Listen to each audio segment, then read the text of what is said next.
See this how it feels. No worries about no bills. Negotiating deals. Buying some shit.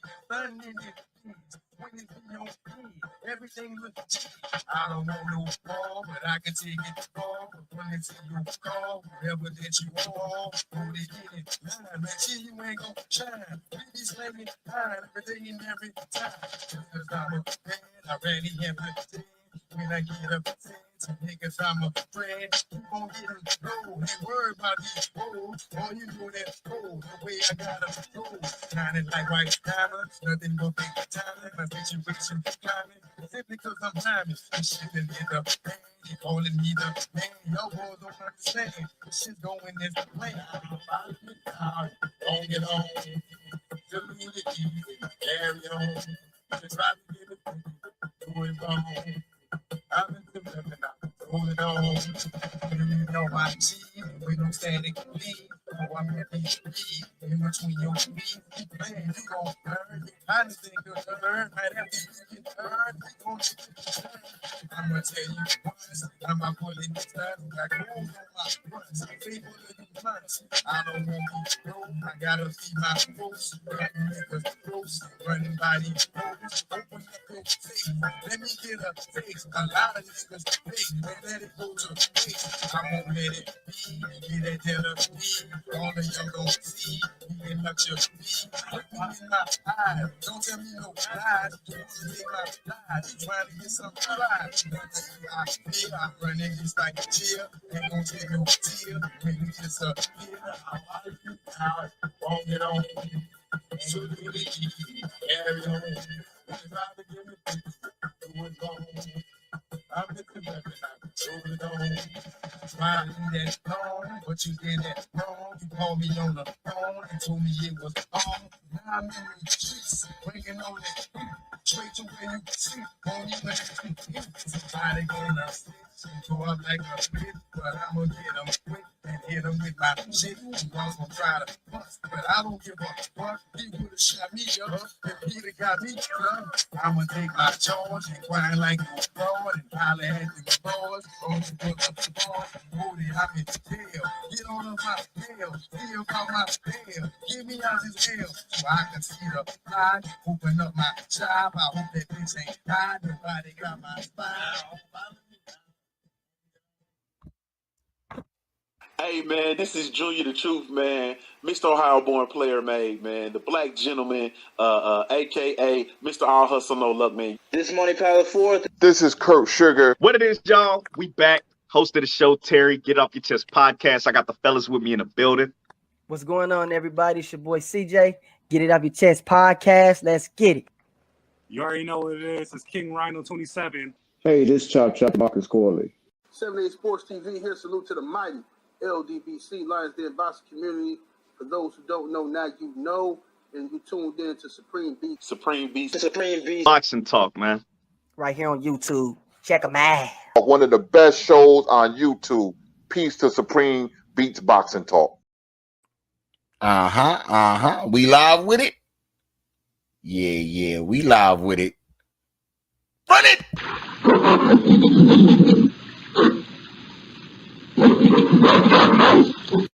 Brought to you by Usual Suspect 6. Say a couple of 100 yards down the road, I gave myself 50-50.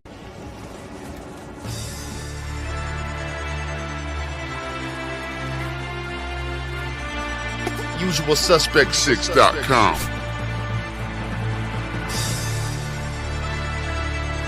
I'm tired of this, man.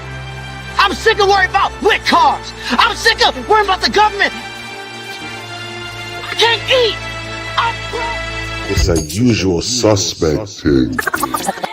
Here we go. Money talk. Here comes the money.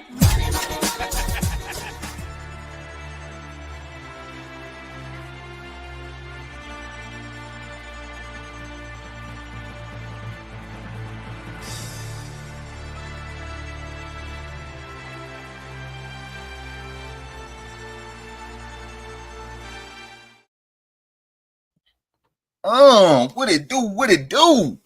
Supreme Beast Boxing Talk, man. We on the Beltway with it. You know what I'm saying? Salute Salute to all the family that's in the building early, man. Salute to everybody that ran the playback back. You know what I'm saying? Thursday playback back. Because it was boxing all over the weekend, man. We definitely appreciate that love, man, for sure, man, for sure.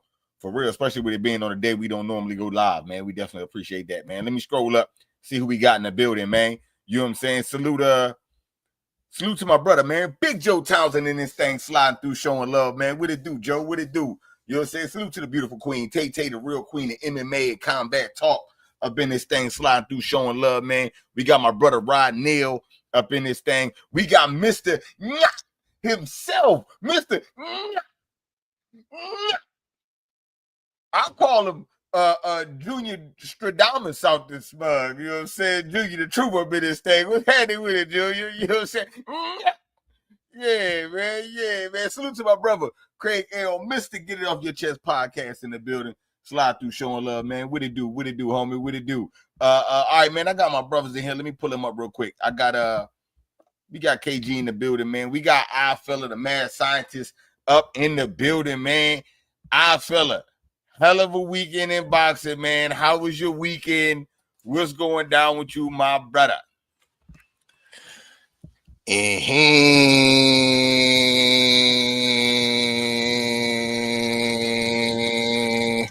it do, what you saying, what it going, it's your favorite, yet your most hated R fella. Back for another one. Pull up. We bullshitting on the Beltway. Smash that like button, share that stream. Damn right, it's a usual suspect team. Salute to the chat. Salute to the usual suspect 6. But those of y'all that haven't heard me before or are just listening in right now, I have somewhat of a confession to make. I am a boxing addict. I have a boxing addiction. This weekend proved that I was a punch junkie. Because Friday, I got served with some Shiat. Saturday, went back to it for another fix. And got served with some more mids. Nah, not even mids. Yeah, that was Mexican bum weed. That was that Mexican brick. But I should have left it alone. You know what I mean? I should have left it alone. But Sunday came around. And I was back at it. Punch junkie, boxing fiend, hard fella has an addiction, but I did get my fix on Sunday evening. And surprisingly, the work came from Japan. But I digress. Okay. I got my brother KG in the building, man. You know what I'm saying? Salute to my homie, man. Jared 011 Green up in this thing. Slide through, showing love, man. KG, man, how was your weekend? There was a lot of boxing going on, man. What's going down with you? Hey, chat. What's up, fellas? Man, fuck that boxing shit, man. My damn weekend was drained out of me. Well, Friday, but Saturday, I had this talk with Red, everybody. I told him, I said, I love that my daughters are athletic. They want to be into sports and shit like that. My daughter that plays basketball, I go sit at those games all day. Even AAU, because of what the stuff you see amongst the people that's there. Flag football, same thing. You know what I'm saying? I'm not a fan, and I don't think I'll be a growing fan of track and field, Red. Like, you see some good races, you see some good jumps, you see some good falls. But at the same time, sitting out in the bleachers with no shade is unforgiving. It's unforgiving. and it's like hours on end. I had to drop her off at the school at 6:30. The meet started at 9. She didn't run until 10:30, 11. Then she came and chilled with me. And I'm looking at the time. I look at the schedule, and I'm like, she's not running for another 4 hours. I'm like, what the? Because they had so many heats, Red. I didn't realize it, because usually it's like maybe like, say, 5 or 6 heats. Bro, 17, 18 heats for each event. Each event. And then they had to do the best scores to run the final then race toward at the end. So it was just, I'm like, bro, I don't see how people do this. Of course, I then checked in and checked out every so often, you know what I'm saying, to get myself together, get my faculties in order. But that is, I was looking forward to getting home to watch them Saturday night fights, and I was already drained by the time I got to that, and then came across some fights that put me to sleep. So, bro, it was a draining weekend. It was a built-up weekend that I was looking forward to heavily, but my daughter's threw the wrench in there with the track and field, and then my other daughter, she's supposed to play football, but commissioner closed the field because of the rain. And then we ended up getting all that rain today. You know what I'm saying? So it's just, I don't know, man. It was just crazy. But Sunday, I think Sunday made up for it with the night of fights, with the evening of fights that we got. So I was filled. I was very filled. Okay. You know what I'm saying? Salute to the queen. Cameron Fields in the building, slide through showing love, man. Salute. Hey, man, as far as me, man, this weekend, the only bad thing, like KG said, man, was the rain and them canceling them football games. You know what I'm saying? That was the only bad thing. Other than that, man, I had boxing. We did the show Thursday. We had boxing Friday. I was pleased with the results, even though I have to eat crow. I was pleased with those results. Boxing on Saturday came, and that went according to schedule. And then we had boxing on Sunday, and that was like unexpected, but expected. And they did what it was supposed to do. So, yeah, I was definitely pleased with all this weekend's boxing, or lack thereof, because we definitely going to talk about it. But definitely or lack thereof. But I was definitely pleased. Everything went according to schedule. I didn't get all my picks right, but all that don't matter. Hey, man, we keeping it moving, we keeping it grooving. You know what I'm saying? And yeah, I was definitely pleased though. Hey, look, man, straight up and down. Salute to Queen 71 slide through. You know what I'm saying? Showing love, man. Look, man, the backstage be so lit with so much shit talk. It is crazy. Like, for real, it be so much shit be coming from. Man, everybody back there take turns saying some wild ass shit at random times. Thank you, KG. At random times, it be a wild ass take in the backstage to them fights. I bullshit you not, man. Every time, every weekend. Sometimes it's me. Sometimes it's KG.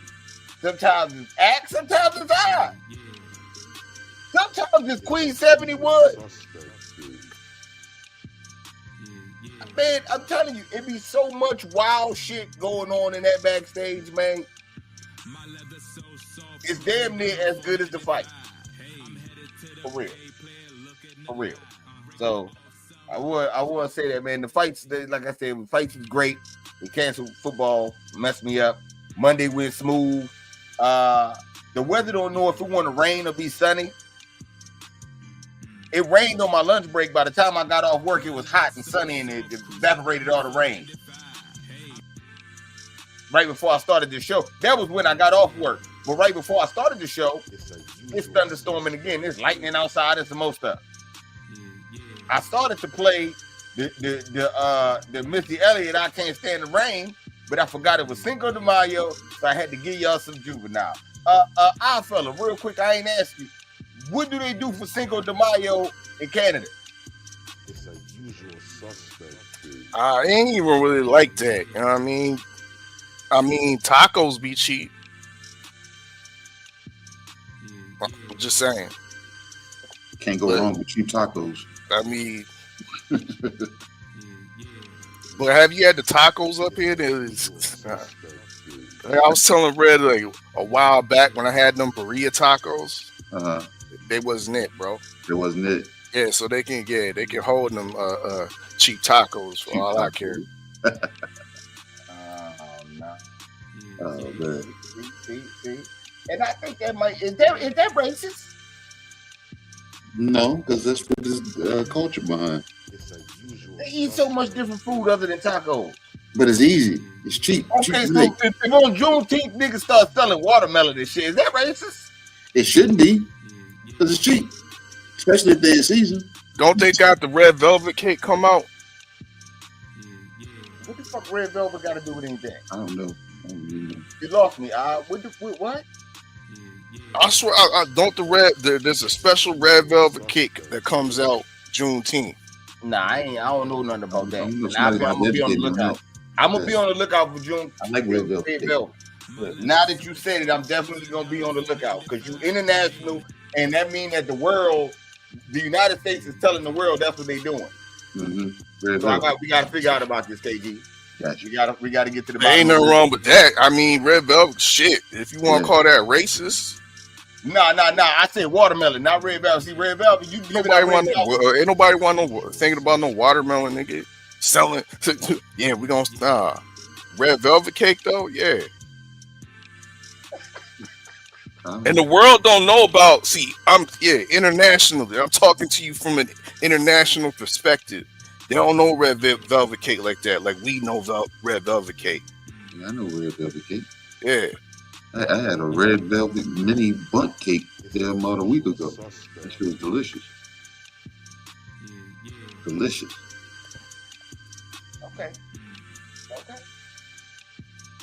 Well, there you go. Then. You know what I'm saying? There you go. I'll put you on when you come back through next time. Oh Lord. Our fella like to venture off. You know what I'm saying? When you come back down this bitch, I take you through and we take you to the spots. I felt like, God damn, okay. I don't want no watermelon though. Oh, see, ain't that about it? I ain't the biggest fan of watermelon either, so yeah. Me too. Quick to say he don't want that though. Quick to say that. But all right. I just had to ask, man.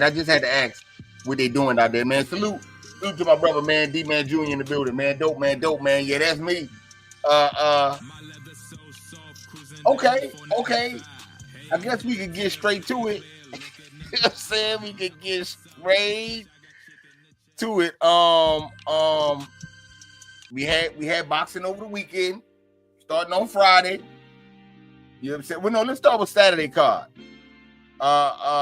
They had a card on Saturday. Everybody was thinking that since this is Cinco de Mayo and Canelo fighting, that it's gonna be something serious. And the card turned out to be a dud. Before we go straight into the recaps, Alfred, let me ask you this about the whole card. Canelo did something, and I know I'm blaming this on Canelo because he has the power to this. Canelo did something that normally they do sometimes in the UK, but they don't do a lot. Canelo elected to have his fight match prime time in the Americas, a la United States and Mexico. That means he fought at like 8 in the morning, 6 in the morning over there, and where it was at? Riyadh. Yeah, over there in Riyadh. Yeah, it was in Riyadh. So was that smart, or should he have just fought the normal time and had the 5 o'clock fight like how they normally do. What's your thoughts on that, first off?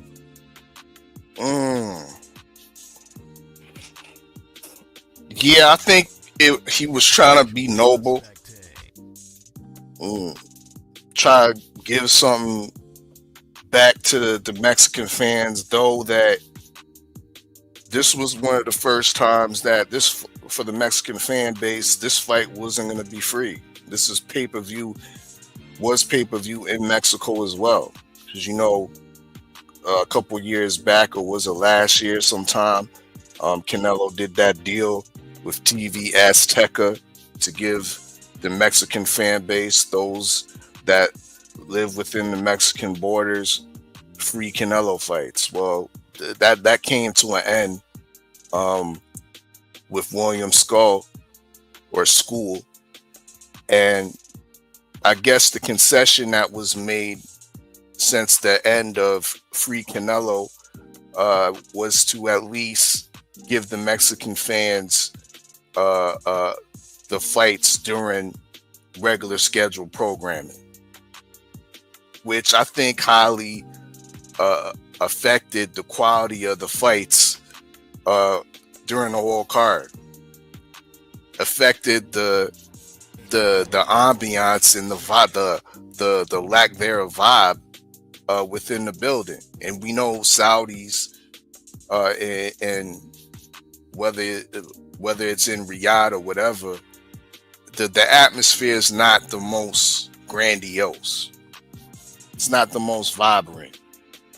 But of course, it's going to even be at a more lower tone if you're having it at the crack of dawn, before breakfast. So, yeah, I think there was some missteps with that one right there. Coupled with the fact we can't solely blame it on the movements of Canelo. There was some off movements as well from the promoters. The Ring magazine did I say a substandard job on promoting this fight. There was not one commercial. I mean, it was somewhat of an afterthought, pretty much after the Times Square ring Fatal Fury. And that's that. We seen what it looked like on that I guess Sunday morning over there. That was the first time I ever seen in recent memory a Canelo fight that had like a bunch of missing people or empty seats.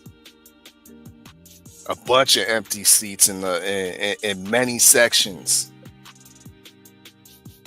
Yeah, that wasn't a good look. I think it was definitely a big misstep by Canelo, changing up the times and trying to, I guess, appease the Mexican fan base, having it on that timeline. But I'll land a plane on that. Okay. Okay, KG, what you got, man? Canelo electing to have the time in primetime Americas versus fighting at a good time over there. It's a gift and a curse. You know what I'm saying? Like everything that Fella said makes sense. You threw yourself off. You threw your own clock off. You know what I'm saying? But you was trying to do something for the people. And I don't know how many people really either have that power or actually think to do that for the people. They just say, hey, wherever I'm at, that's the time I'm fighting. So he was able to, you know what I'm saying, finagle that into the contract, say, hey, I want my people to see this at regular time. While they out getting drunk, getting fucked up and every damn thing, I want them to be able to still enjoy my fight during the proper hours that they're used to watching it. So, and I ain't got too much more. You know, because like I said, everything that Alpha said, it made complete sense. So, yeah. Okay. Salute to my brother Sheldon LDBC and nothing coming through. Or Sheldon LDBC and nothing reloaded coming through Hayden. on that bullshit. Yeah, though, as far as me, I can't front, man. I understood, but that was a bad calculation. And in these days and times, you got to be responsible for your calculation. Not only did you set the card back, not only did you set your fight back, you damn near set the whole card back. Because everyone is coming from different parts of the world. Instead of them adjusting to the time zone that they're in, they had to try to adjust the Mexican time zone while they're there.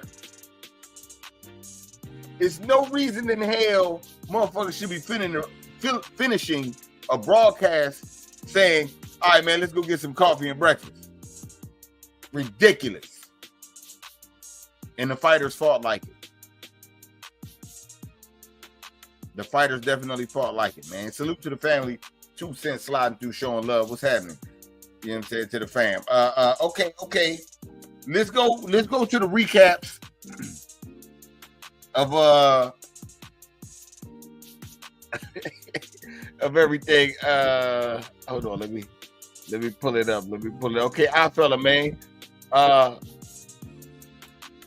Let's recap real quick. I hope we ain't doing all this shit. Nah. Some of that shit we gonna just skip over real fast. But I definitely want to talk about Bakoli and F.A. Ajagba. You know what I'm saying? And I want to start off with you first because you are hilarious. You picked F.A. to win, and when that's what I mean by I say these backstage combos and the backstage get real, the tension get real high, and the shit talking get crazy. Because I fella picked F.A. Ajagba, and because he picked F.A. Ajagba, I fella noticed all of the good boxing skills that F.A. has now possessed. Still seems pretty basic to me, but wow, okay. It was definitely noticed by our fella, his step up or lack thereof. So our fella, man. What you had on the draw, F.A. Ajagba and Martin Bakoli. It's a usual suspect. Oh, thank you for the intro. I mean the off-base intro, I must say. The Bakoli F.A. Ajagba fight was absolute robbery. Robbery early in the morning in the desert. I don't even know if the sun was up yet. But that right there was robbery. And F.A. Ajagba should be the deserved winner of that fight. Yes, Bakoli had his moments. And yes, Bakoli had his rounds. 4 of them to be exact. See, I'm not a guy that's not gonna totally overlook what the other fighter's doing. Once again, I'm not really a fan of none of these motherfuckers. I just want to see good boxing. You know what I mean? Yeah, I got some West African blood running through my veins, and Ghana's a little bit closer to Nigeria, but I don't really I'm not rocking with F.A. like that. I mean, let's keep it a buck here. But at the end of the day, when the money's cashed in, F.A. showed improvements. We never knew the boy had legs like that. And not only was he utilizing his legs, he was sticking while he was moving. For the most part. It was looking kind of suspect. Okay, yeah, maybe in around rounds 9 and 10, there was a little bit more moving and sticking. But in the early rounds, that was beautiful boxing. And not only was he moving and sticking, he was showing us a back foot game, but he was also showing us that F.A. Ajapa can counter your ass. He's not just a come forward power puncher that tries to set you up with his 1-2. No, he got a little bit of a back foot game, and he can circle around your ass now. And he can slightly slip a weak or a lazy jab from Martin Bacoli. That's what he was doing. Then he decided for some reason, maybe the early moving made him tired, but then he decided to go to the ropes and give Martin Bacoli a better chance to tee off on him. Not to say that he was getting clipped with a whole bunch of shots, because Bacoli's shots were ragged, inaccurate. Let's be real. 1 out of maybe 5 shots from a flurry from Bacoli actually landed on F.A. F.A.'s basic high guard was effective. But some of y'all niggas ain't seeing that. You're just seeing a wild Kamala looking ass nigga tee off on a motherfucker and thinking that's winning the fight. You call him Kamala? Hey, bro, you look like Kamala to me. Put the face paint on this motherfucker. He's Kamala, bro. You know what I mean? And he farting, you swinging like Kamala. Ragged, 300-pounder like that. Bacoli should be a damn ashamed of himself. This is what you go back into a full training camp and you add 300 pounds.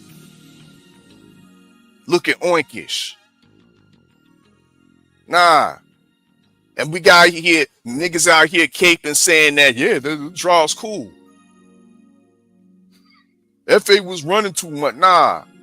This is what using lateral movement with an effective jab and then adding in the 2 at times. That's what it looks like, and that's what won them the fight. But the judges egregiously, 2 of them scored it a draw. One of them had some sense and gave it to F.A. But unfortunately, with boxing rules, there's this thing called a majority decision, and the majority believed that it was a draw. I'm down for a rematch. F.A. says he's down for a rematch, but it got to be stateside. Now, I don't think it's a shot when he says it got to be stateside. I don't think it's no shot to Saudi Arabia. I think it's more so a shot to Canelo's whole timing. Because when they got started, first off, there was, I don't think damn near nobody in the arena. And it's probably, 4:30, 5 o'clock their time. Egregious. You know what I mean? Starting your fight at 5, 6 o'clock in the morning. No wonder there was no vibes up in there. And they fought like they didn't have the same type of vibes. Remember that energy they had at the press conference? That was nowhere to be seen. But it was still intriguing to me. It was still interesting to me to see my boy, or now I'm calling him my boy. But yeah, for this episode, my boy F.A. was showing some improvement and some boxing ability.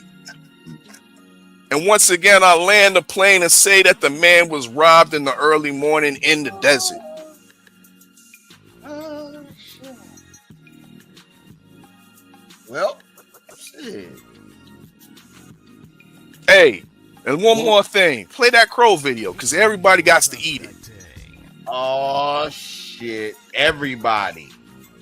Nobody got this fight right.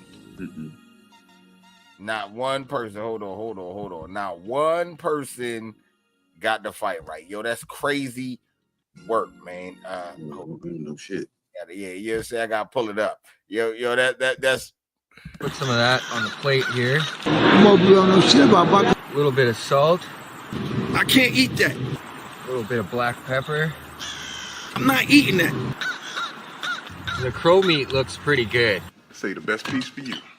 Bro. Ass. Eat up, sucker. Oh, that's nasty.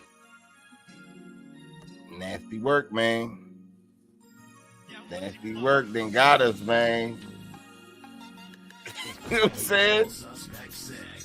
I forgot to add the other part, KG. I forgot to add the other part. Here you go. What's wrong with you? What's wrong with y'all? You niggas are crazy. Crazy. Crazy. For real, man. Everybody, man. KG, what you had, man? What you had on the fight, man? African on African violence. I went back and like rewatched this fight like in a skim through. And after them rewatching it, I didn't see a robbery.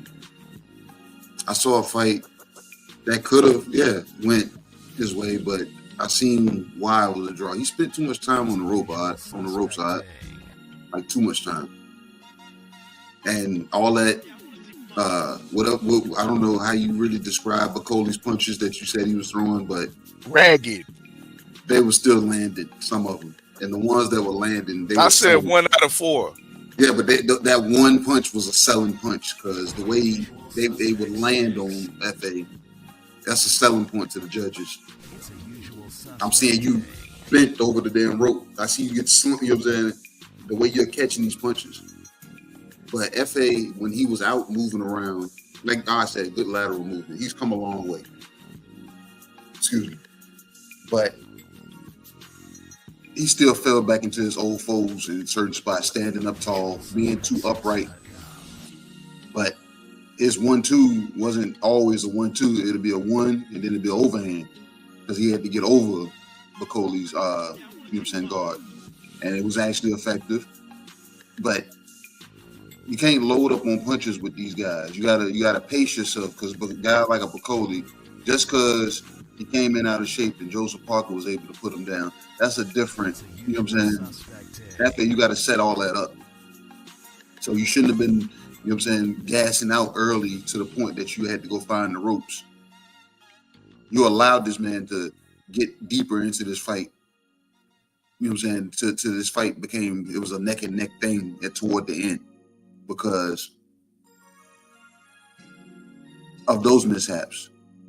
You could have negated a lot of that just by staying moving. You ain't had to throw punches. Just go ahead and do the Devin Haney, and it would have worked out for you. And you could have, you know what I'm saying, because he was being effective with the jab, being from left to right, being left to right, and that was cool. But he, like I said, maybe it's the heavyweight, or he was just putting too much on it and had to go find the ropes. And Bacoli found a way in. And he had his spots doing the exchanges in the middle of the ring too. So I can see how this fight went that direction. And I think it warrants an immediate rematch. And I think FA might come in a little wiser this time around, utilizing and reserving the tank when necessary. But pretty much that's all I got. Okay. As far as me, man, look, I came front, man. Salute to the family, Macadocious, Mac of the South in the building, man. The homie Woke, fly through showing love, man. Roy Constrictor in the building, Mark Wunderlich, man. Salute. Act Reach. Is that was Act Reach? Oh, no, that wasn't Act Reach. I thought that was Act Reach. My bad, you know what I'm saying? Yeah, man. Look, I thought Bacoli would have been able to handle business, man. I'm starting to not believe in Bacoli as much. I want to say maybe it was the early time zone, you know what I'm saying, and all that, but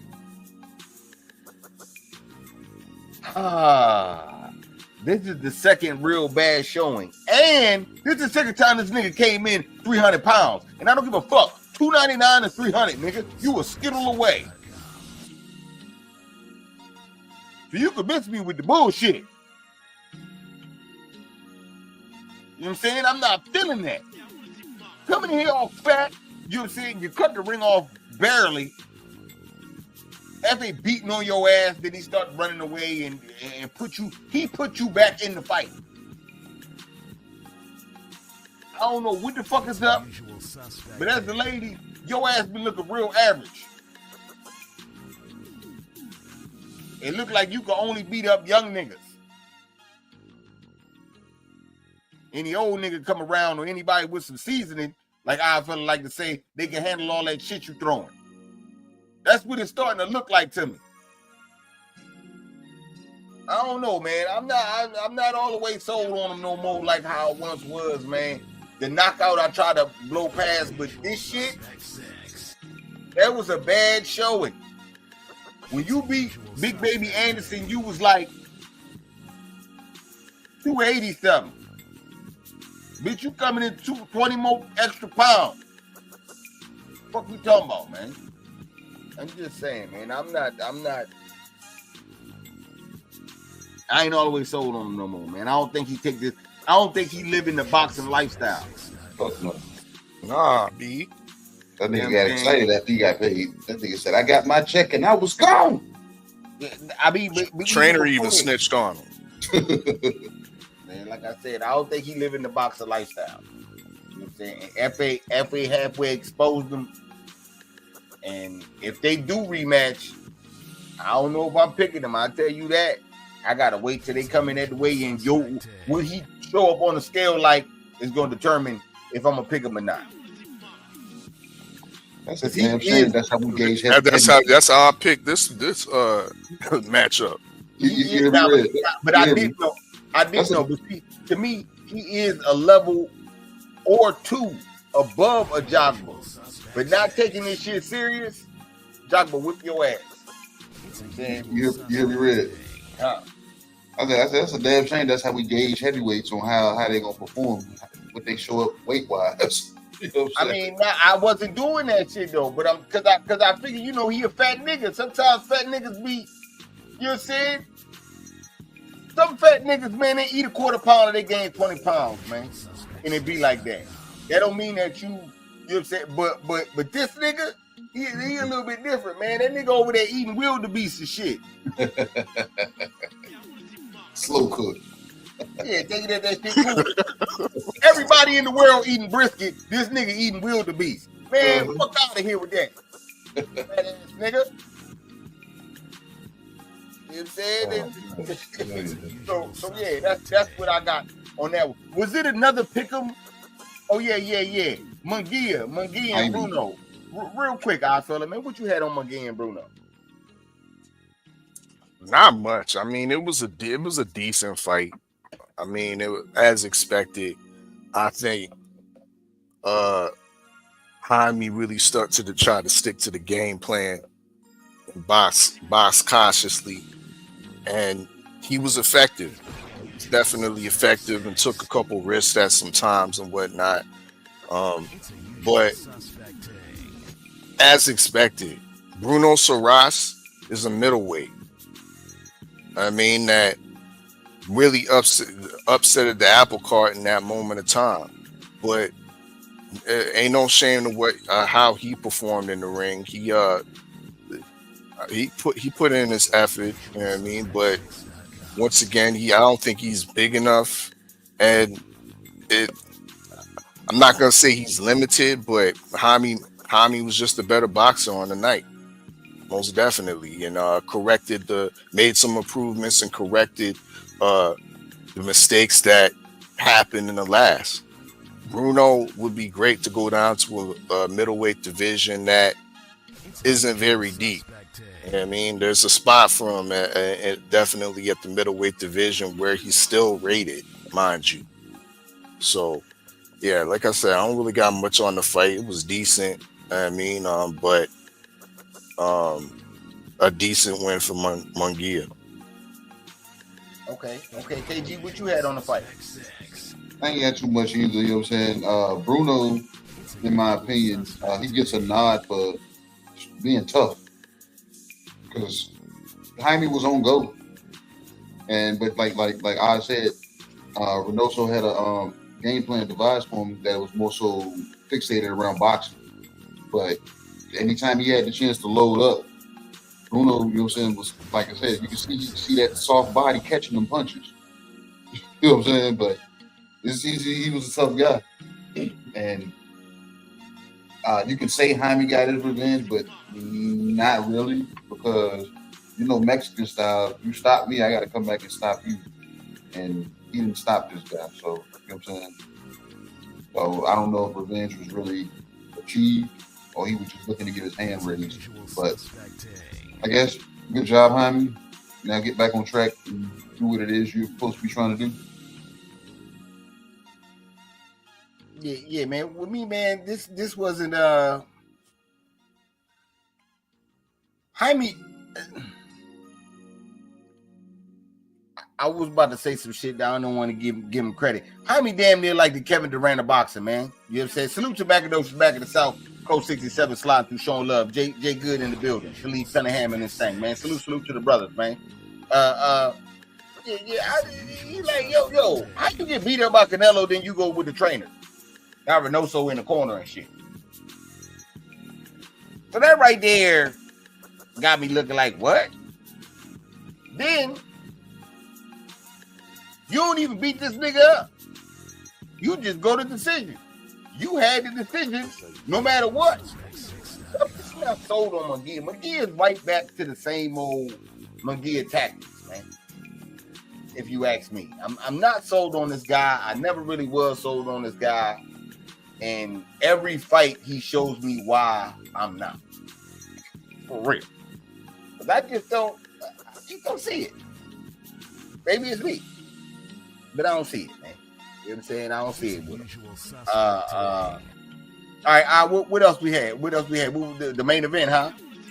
No, Badu Jack got the, what was it? The majority decision, or no? I think it was a split actually over. Not split, majority. Somebody called it a draw. Yeah, it was the majority. Nobody picked that. We all didn't get the extra points on that one. What you had on Badu Jack? It was a good fight. It was a decent fight. It was scrappy. Jack, I think, did enough to grind it out towards the championship rounds, because Mikaelian was definitely, I think, the better of the boxers out of the two. Specifically earlier on, but Jack really grinded it out. It was dirty at times, but referee, you know what I mean, didn't pick up on none of the dirty tactics. He allowed it for the most part. I only seen Jack they actually get warned maybe once. You know what I mean? What he was doing that was dirty? Well, he was hitting the man in his hip right in front of the referee. The referee ain't say nothing. I was like, yeah, he was really that was a definition or a lesson in dirty boxing. You know what I mean, ain't nothing wrong. It ain't wrong until you know what I mean, the referee says stop. So Jack did the veteran thing. And continued to do that, and it was effective because Mikaelian had no answers to it. He didn't tie up properly in the clinch. Jack was using his free hand to for overhands and whatnot, and even getting his forearm up in the face of Mikaelian at a bunch of times, but Mikaelian allowed that on the inside, so that lost him the fight ultimately. But Jack showed definitely a lot of grit, but I'm not a believer that put it this way, this wasn't a statement to the rest of the champions in the cruiserweight division. Shout out to Jack, but if I was to rate the champions right now, he's the weakest one out of the three. Out of Zerto and Jai Apataya. So, decent victory, but I was not impressed, to say the least. Okay. KG, what you got? That's one of those fights I fell asleep on. And I fell asleep, I want to say, I can't say, I don't know which round, but I know I didn't hear the decision. And I was too shameful to ask anybody backstage because I didn't want to let y'all know that I fell asleep.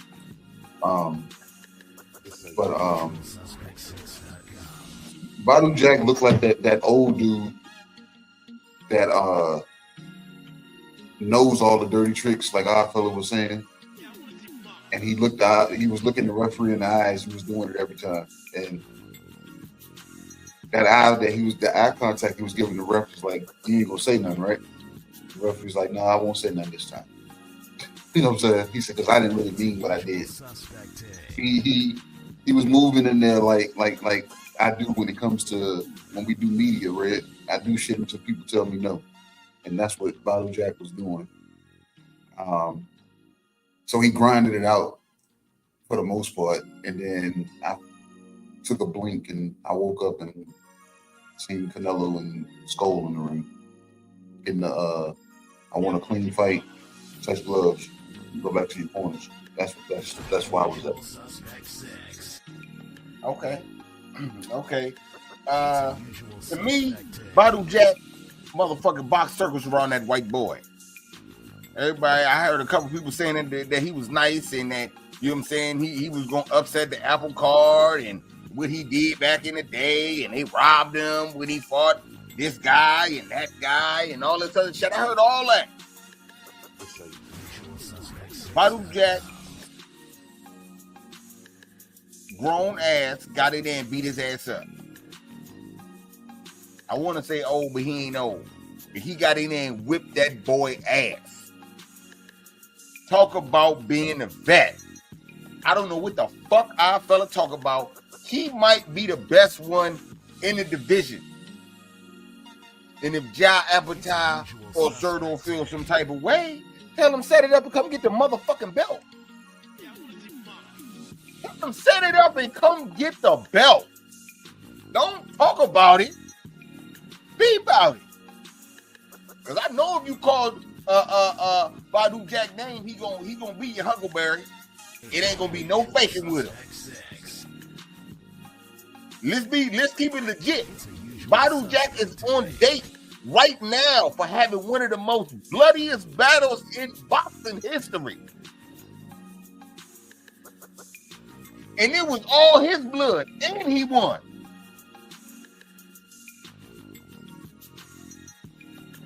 So this not, you know what I'm saying?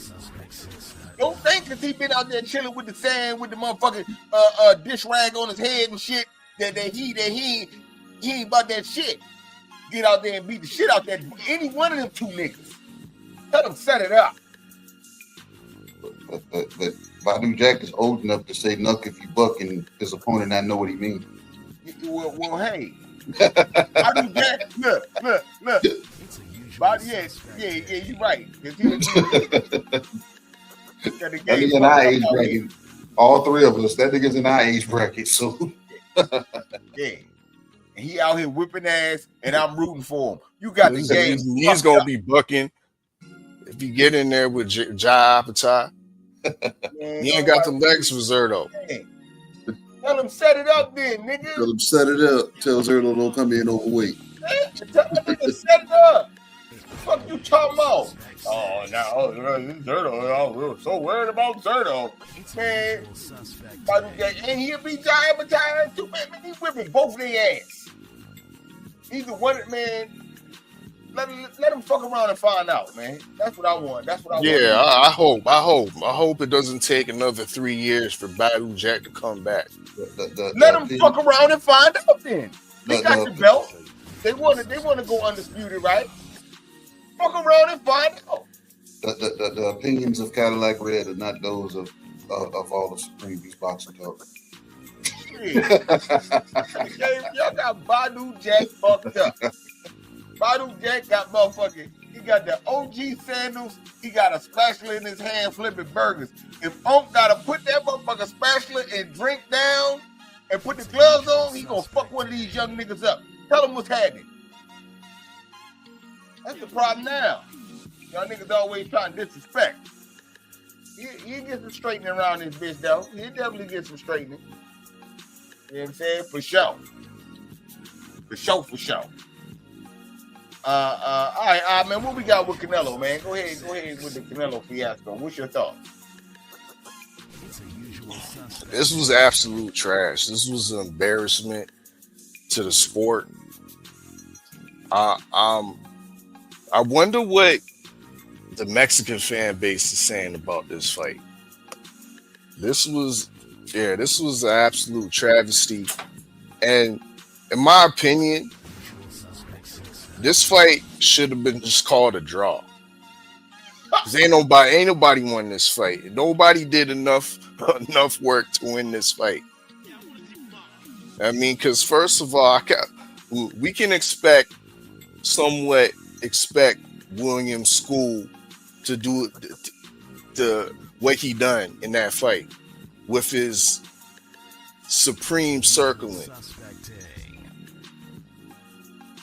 supreme lateral movement without throwing no punches. See, that wasn't what FA was what FA was doing in the early on. This was just straight circling and utilizing different little head movements, but you're not being offensive. But at the same token, the so-called face of the sport that some boxing media still has on the pound for pound list, where a website like BoxRec egregiously has Canelo number 2. Well, if Canelo's the number 2 pound for pound fighter in the boxing world, why is it that he can't cut off a ring? Why isn't he can't effectively cut off a ring from a guy that 2 fights ago was fighting in 8-rounders? William School is a relative novice that got gifted somehow by the IBF. Ain't nobody ever, there's no stories or rumors and whispers about William School's great pedigree in the Cuban boxing system. There's no stories like that. You know what I mean? He's the definition of a guy that's really living off the Cuban hype. Because he's of Cuban nationality, we all think that he has the Cuban school of, or he's aced the Cuban school of boxing system. Yeah, he has some format down, but he definitely doesn't have the offensive part of the system. So him not getting hit doesn't make you the winner, or doesn't make you deserve it of being an undisputed champion. As bad as it is that Canelo couldn't really touch him, you still don't deserve no win, brother. That's why I go circle back and say that this shit should have been a draw. Because Canelo was egregiously even worse by the fact that he couldn't touch him. A novice. A guy that shouldn't have been there but was gifted by the IBF. This was more evidence. More evidence and more ammo for guys like me.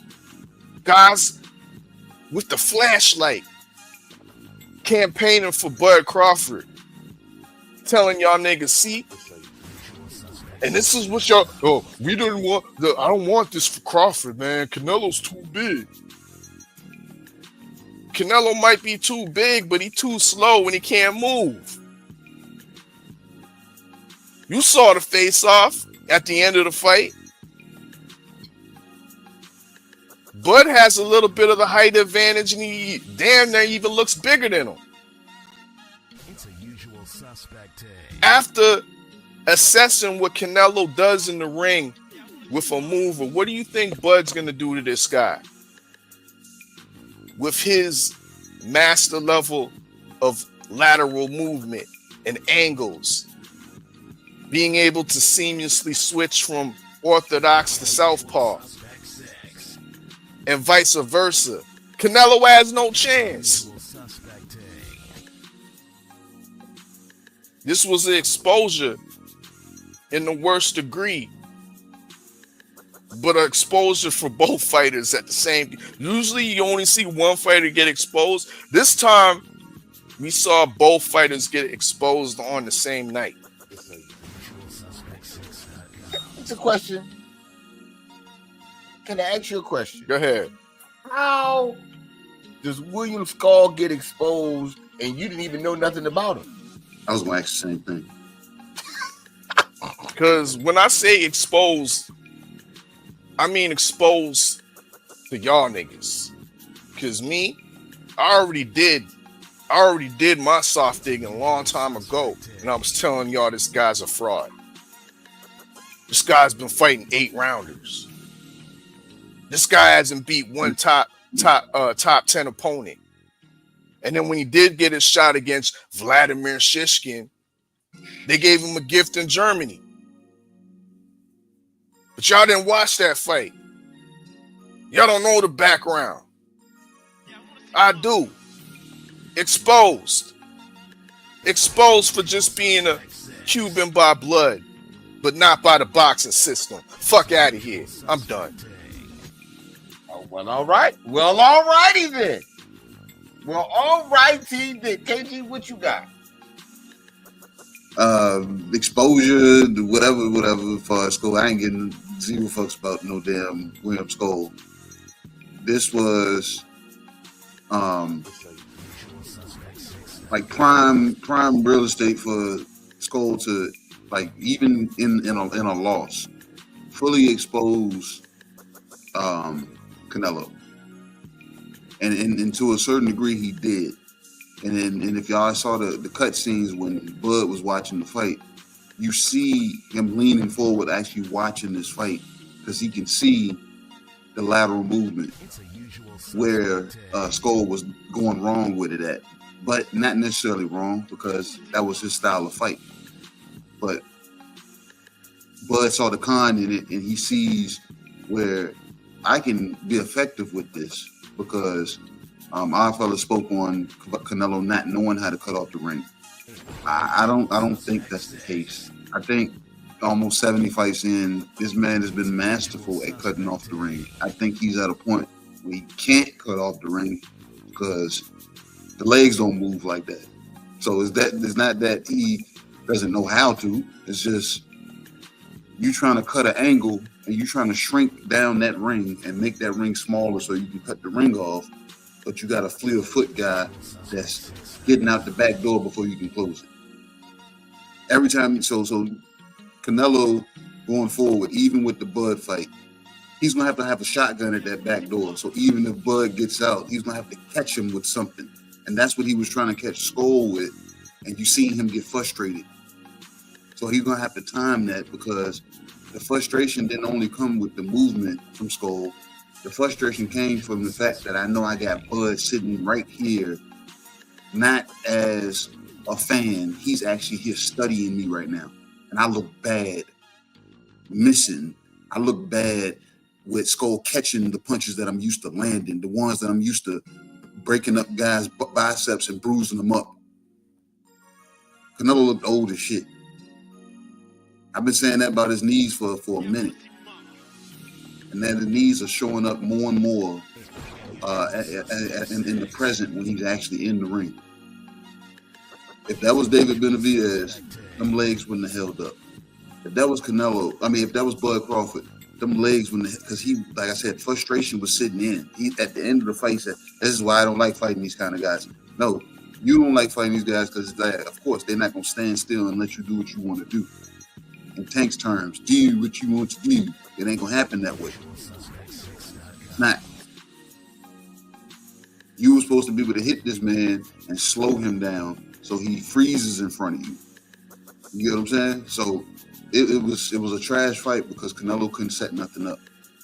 This is my first time really seeing Canelo not utilize a jab for real. And Canelo, you know what I'm saying, oddly enough, has had a pretty good jab going, you know what I'm saying, throughout his career. And it was the jab that set up things. This man is not setting up anything with a jab anymore. He's loading up with things because guys are usually there. So this was a full, complete demo for Bud Crawford to go back and have homework to dissect. Because Canelo ain't gonna have no fight between now and then. So he might have, you know what I'm saying, spilt his own milk. Because that was a bad showing, and you look old. So yeah, that's what I got, Red. Okay. Okay.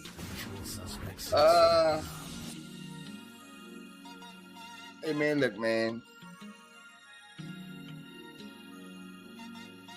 As far as Canelo, it's funny.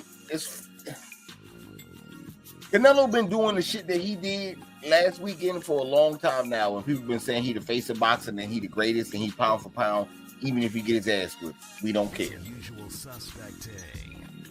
I'm realizing that through Canelo, people feel like boxing has a hope. Because if it was some black nigga, then boxing look like the bad guy. At least Canelo could look like a hero. That's the feeling I get. Yeah, the hero lost, but he's still our hero. He's still number one to us. So, I don't know, man. Seeing this shit and then him saying what he said right after, this is why I don't fight these type of guys. Like KG said, you show that you can't do what you supposed to be the best. And you can't get busy. We talk all this shit about Tank Davis and you just... Man, look, man.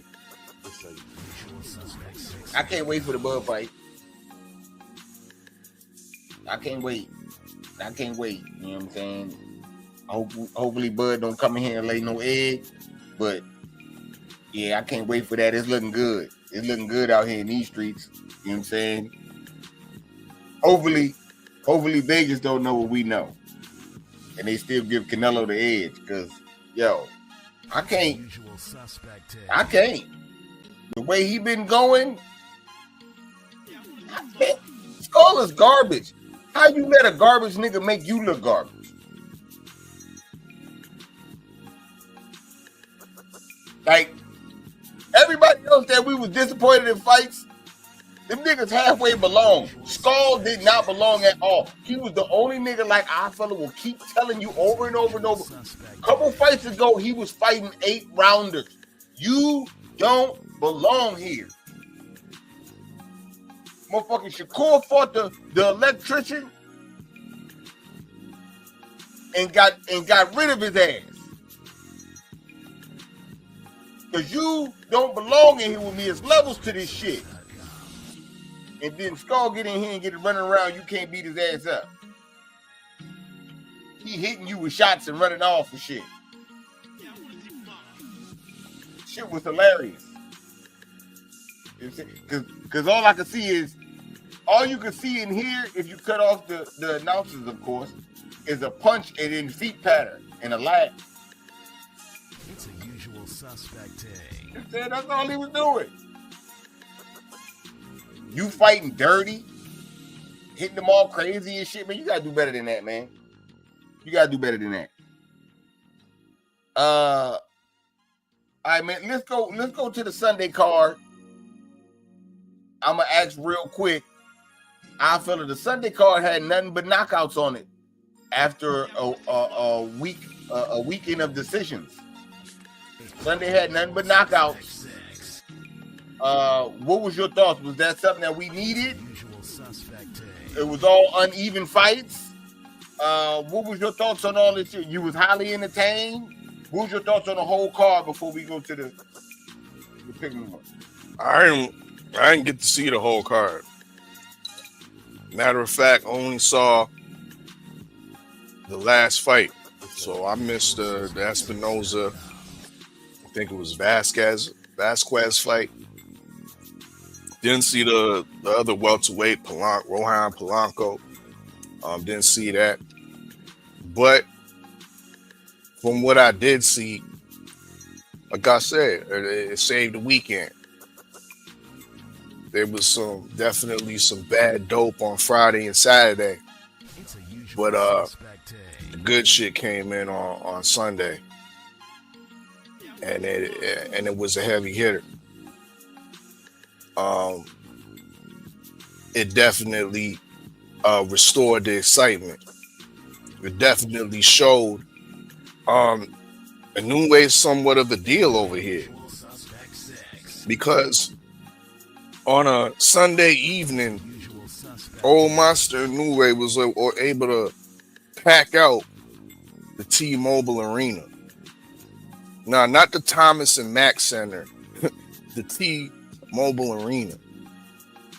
And he had that place jumping. I mean, and yeah, he got knocked down in the first. And I hear a lot of people saying that the man's chinny. Can I ask a question? Hold on. Don't. I don't want you to cook on that. We're gonna get to that, but we could stay with the event. And did you just say some wild shit like Inoue packed that arena? It looked packed to me. No. But you saying Inoue did that shit? Yeah, Inoue. That's what you the headliner. Oh. Anyway, see, when you have a false headliner, Red, see, because you ain't a promoter like I is, huh? And when you got a false headliner, everybody leaves before the end of the fight or before the headliner. So if Espinoza was the true headliner or the guy that his fan base bought up all the tickets, don't you think the place would have started clearing out? And there would have been half the people?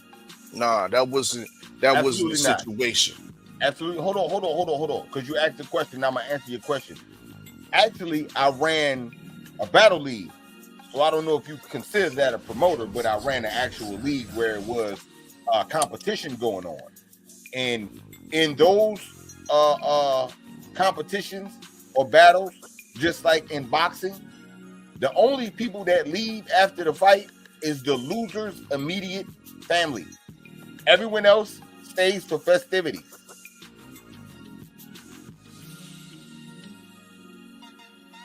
But I digress. Go ahead, my bad. I just had to answer that. And how much was them tickets? $13, $14. Okay. Well, my thoughts to that is that once again, when you're dealing with a guy of such stardom, once again, they doing promo. They put out promo for this guy. They didn't put out no promo for no Espinoza. T-Mobile Arena on a Sunday. And you trying to say that it wasn't a new wave star power that packed out that arena? That's shade.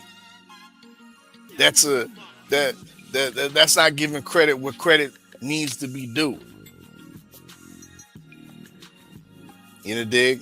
And with all the packed house in the arena, they was able to see a exciting performance. They was able to see two guys Once again, there was 5 belts on the line. And those 2 guys were fighting like they were still hungry. Like there was something at stake. They wasn't looking ahead to the next fight. They went to war. And that's what was the beauty about, even though I didn't see the other fights, I bet you they still had those qualities. From what I from what I gather from the rest of the brothers and whatnot. So this card definitely saved Cinco de Mayo weekend, because them other 2 things, nah, B, I wasn't it. Okay. Okay. KG, was you entertained with the fights on Sunday? Cause you hold on before you answer, cause you was flip flopping too. You was highly entertained, and then the nigga didn't get the knockout in your round, and you said fuck all this shit. So Yeah, I was about to flip everything over. Think about backstage, they be wilding. You know what I'm saying? I My bad, K. I was about to flip everything over, flip all this shit over, man. I promise you I was. You know what I'm saying? But the night started off, you know what I'm saying? We had stoppages pretty much all night. But I can see the one-sidedness, but then as the card got deeper, you start seeing a little bit of competitiveness, you start seeing it growing. So Red said this in the main event, I'm mildly entertained. I was saying that maybe a couple of fights before the main event. I was watching, I was like, okay. You know what I'm saying? And then I was like, and I had to ask, I was like, we had stoppages all night? I was like, yeah. And I was like, damn, okay. So they just covered what we didn't get for the rest of the weekend, as far as any knockdowns or any stoppages. You know what I'm saying? Because, I don't recall, that's crazy. No knockdowns? Thank you, Sunday. You know what I'm saying? So that's my thoughts on the Sunday card, because it gave us what we didn't get on Friday and Saturday. Like the day of rest turned up with knockouts and stoppages. You know what I'm saying? So thank you, Sunday. Thank you. Okay. As far as me, none of the fights was like close fights. So it's supposed to be knockouts. And you know how Top Rank do with their Top Rank died. So everybody did what they're supposed to do. Ain't nobody gonna get fired because they didn't win in the right way. So I guess, it's Top Rank, baby. You know what I'm saying? That's boxing. You know what I'm saying? Salute to the family growing with soul, sliding through showing love. But yeah, man, that's, you know what I'm saying? It is what it is, man. I feel what you got on anyway. Is he still pound for pound in your book, or is he just an entertaining fighter? Nah, he pound for pound, B. Oh my God. This the shit pound for, like, what is you niggas talking about? Play the clip. How you gonna play the clip? A nigga get knocked down. A nigga get knocked down once, and he comes back to dominate the motherfucker and stop him. Are you playing right now? This is the bullshit I be talking about, man. What bullshit? Because you know when I came in to start, did he get knocked down? How many times did he get knocked down during the fight? He get dropped. What is this? Yo, what's this dude besides you talking about? So what? He get dropped. We ain't talking about every fight. We talking about this fight right here, my nigga. This guy's all over the place. So you tell me. You know what I'm saying? You tell me nigga getting dropped every fight, but he pound for pound. He ain't chilling. What was Tito Trinidad pound for pound when he was getting dropped every motherfucking fight? Let me make sure I got my question right. Oh, because you like to bounce all over here and talk about this fight and this fighter. Why can't I do the same? Was Tito Trinidad a pound for pound fighter in his prime when he was getting knocked down on his pockets, my nigga? Oh yeah, the fuck he was. Now so what's your point, my nigga? Hold on. Now, you telling me that This boy is pound for pound, and he obviously doesn't show any defense, and he keep getting dropped with the same shot. My bad. Go ahead.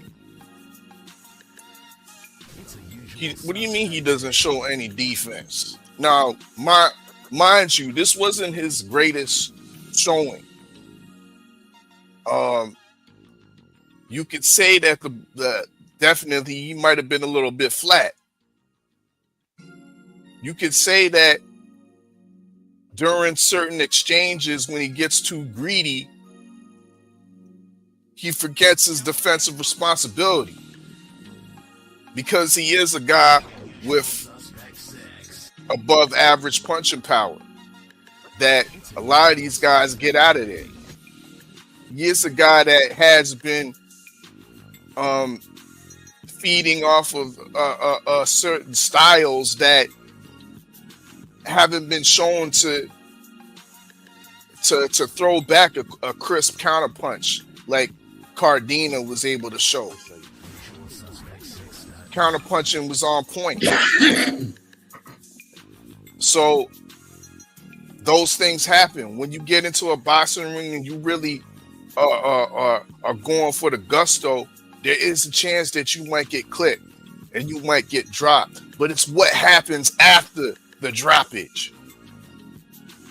Y'all niggas only want to talk about the droppage and talk about what comes after. And what did we see after? A straight breakdown of this guy Cardenas. He showed a lot of heart, a lot of grit, but at the end of the day, the pound for pound talent came through and turned into a supreme technician and broke Cardenas down. Straight, simple, and plain. On a flat night, he didn't take it to decision and coast for the rest of the duration of the rounds. The new way was challenged and used his pedigree to break this man down and kept his 5 belts. Once again, this man, he's been in undisputed in 3 different weight classes, and because he gets dropped and gets back up and never gets dropped again, didn't get wobbled for the rest of the duration of the fight. So that's supposed to mean he's not pound for pound. Make it make sense. Make it make sense when this monster from Japan was the guy that saved the weekend with a exciting entertaining performance, and not only entertaining, a performance that showed heart and motivation and determination. He gave you your wish of bring that boy over to America and let him fight over here. But y'all niggas still complaining. The Japanese who saved boxing on Cinco de Mayo. I'll land the plane.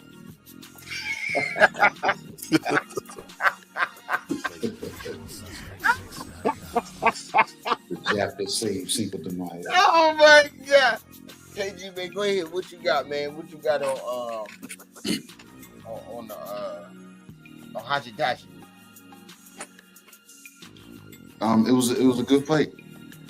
It was an entertaining fight, man. But I agree with Alpha when he said he looked flat, because this is my first time seeing a new way not having bounce. He was actually really flat-footed. So I don't know if he wasn't all the way, or fighting over in America did something, or whatever. Who knows? I know I'm used to seeing him with that little darting, little bounce to his footwork, and it wasn't there so much. Cardenas came in the fight. You know what I'm saying? And I see, I don't know if commentary or whoever, but I know backstage guys was poking at his profession. Saying Nah, don't talk about it. Let me talk about it. What you That's mean? the wild shit right there. Huh? That's the wild shit right there. My bad. Well, no, but I was speaking to it because you know what I'm saying. Maybe you can still talk about it, even if you feel the same way. But people understand when you're not like under the damn, you know what I'm saying, under the limelight or a known fighter or a guy that's moving around. What do these guys got to, you know what I'm saying, have to do in between their fights? They got to work. You know what I'm saying? They got to work. Some, you know what I'm saying, have to do this. Some have to do that. This guy was a Lyft driver, DoorDash driver. And it's crazy because while everybody was clowning it, I was like, what if I tell them that one of their fighters that I know, you know what I'm saying, he does the same thing in between fights. And we give him flowers and salute him when he shows up to fight. You know what I'm saying? Whether it's main event, whether it's them not on camera, whatever. You know what I'm saying? We big him up. But maybe because I know what he does in between fights. You know what I'm saying? And he does it, you know what I'm saying, heavily, because that's a source of income. Fighters got to live a fighter's lifestyle. You know what I'm saying? So sometimes you got to do that. Another fighter, I actually say his name, former damn middleweight champion, Emmanuel Lee, in between fights. He's a painter.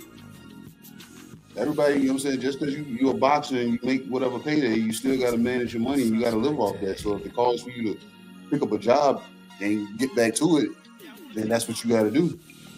So we know another guy, you know what I'm saying, he's a boxer, but he cuts hair.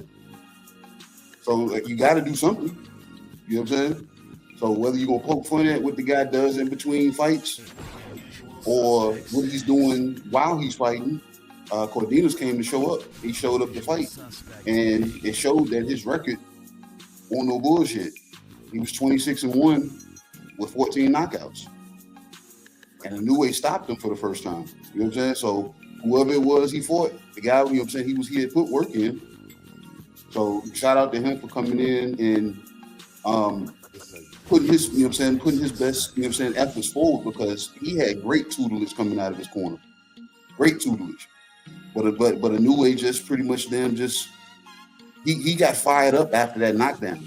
And that right there, that's I don't care if you get knocked down. Like I said, it's what you do after you get back up. And that's resilience. You got back up and you ain't just coast to a victory. You said, nah, I gotta put this nigga away. Because he's proven himself to be dangerous in a sense. And that danger is what every fighter gets in the ring with, a puncher's chance. And Cardenas showcased a puncher's chance. But a new way showed us that I can take that puncher's chance, regather myself, and go back out and continue and complete my mission. So shout out to a new way coming over and once again saving Cinco de Mayo. Okay. Okay. First things first.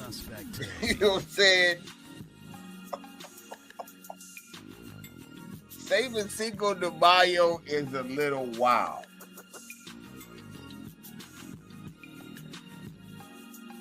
Now, I'm going to say he did his thing.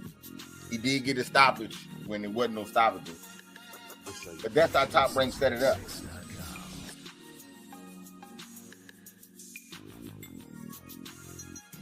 We're not going to sit here and act like the people that were promoting the fight didn't have anything to say about the opponent other than his outside job other than boxing. Nothing else of interest other than DoorDash, Lyft. Crazy work. Especially at a time in boxing. With these guys, they know that we say, oh, who he fighting, a cab driver? Don't nobody even catch cabs no more. They still say, oh, he fighting a cab driver. It takes us to get more intricate and say a better job than a cab driver. But we know what the suits say.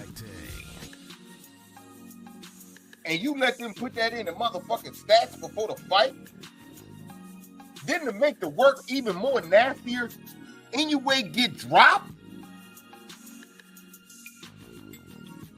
He's been getting dropped on multiple occasions. That the nigga, if I don't know what Chinny is, if that's not Chinny. And it will make it nasty, and why he doesn't deserve to be on no one's pound for pound list is because he keeps getting dropped with the same fucking punch. Different fighter, same punch, same result. Multiple occasions. It's a usual suspect thing. You just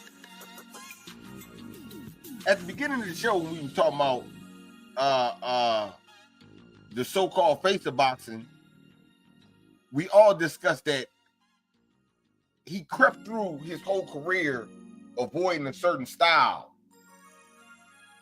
because he didn't know what to do with it. And he don't deserve to be on no pound for pound list or none of that, no face of boxing and none of that, because he don't know how to take the ring off.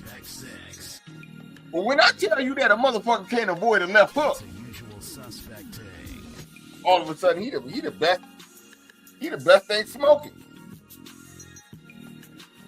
But when the motherfucker tell me that a fighter couldn't avoid a left hook, and I said he was the best thing smoking, nigga laughed at me. Come on, I can't unsee what I didn't see.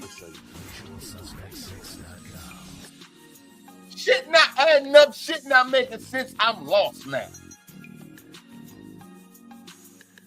You come all the way from Japan to America, fighting on a different type of time zone. You the opposite of what Canelo and them was. You fighting at nighttime, but it's damn sure morning over there where you at the next day. It's a usual suspect thing. And you getting dropped just like how you would in Japan. One thing's for sure, this nigga's getting dropped. So this nigga out here playing Rocky, and y'all out here saying he the best. Boy, I tell you. Boy, he pound for pound, nigga can't avoid a left hook.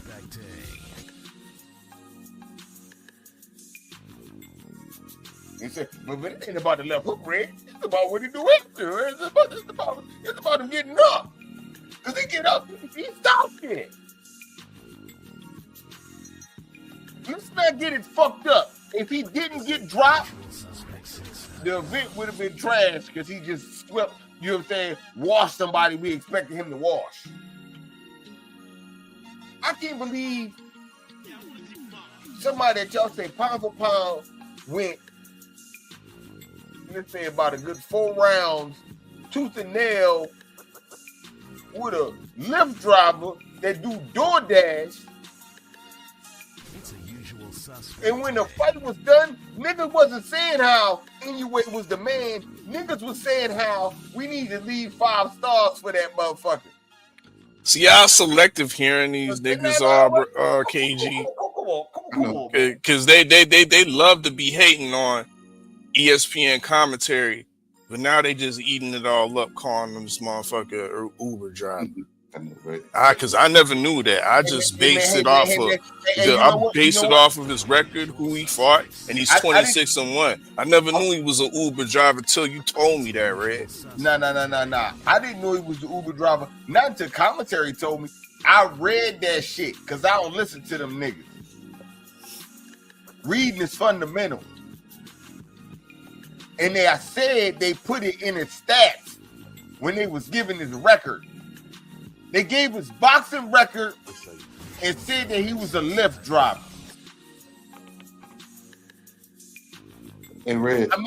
I mean, I'm just saying. When Shakur, hold up.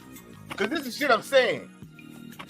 When Shakur fought a motherfucking electrician, he didn't get dropped by the electrician. He handled that nigga. When Keith Thurman fought the motherfucking Duff Beer model. He didn't get dropped by that nigga. He handled that nigga. But now all of a sudden, when it comes to this little motherfucking Japanese nigga, you're telling, nah, it's all good. The wasabi, we could sell mild wasabi because it ain't even the lane for that, Red. You gotta understand, it's mild, but it's wasabi. You gotta buy that, nigga. That's the streets is ready for it. Get the fuck out of here with that shit.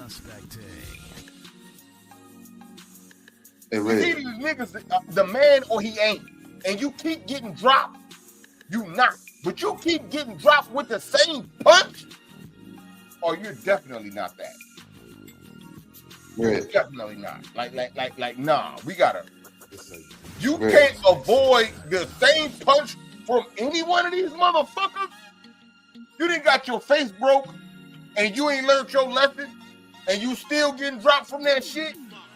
Man, miss me with that, man. Miss me with the pound for pound talk. Of course. But all the other niggas on the pound for pound list, all the other niggas on the pound for pound don't keep getting dropped with the same shot.